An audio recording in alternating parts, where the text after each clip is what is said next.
Boring এর iron দেখে customer নিজেই ভয় পেয়ে গেল।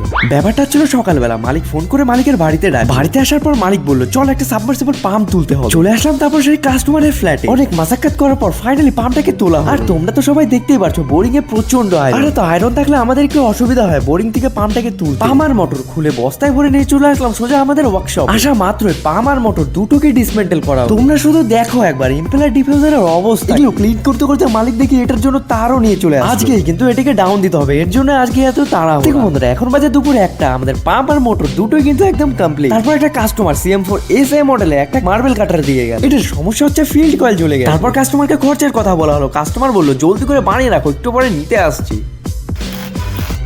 দেখো বন্ধুরা আজকে একটু তাড়াতাড়ি দোকানপাট বন্ধ করে, কারণ এই পাম্পটাকে এখন ফিটিং করতে যাব। বোরিং এর মধ্যে কিন্তু সকালবেলা কস্টিক দিয়ে রাখা হয়েছে, হালকা পাতলা যদি একটু ক্লিন হয়ে যায়। দেখো আমরা পাম্প ডাউন দিয়ে দিয়েছি। কস্টিক দেওয়াতে দেখো আয়রনের দলাগুলো সব লিকুইড হয়ে বেরোচ্ছে। তো চলো বন্ধুরা তোমরা নেক্সট ভিডিওতে দেখা হচ্ছে, বাই।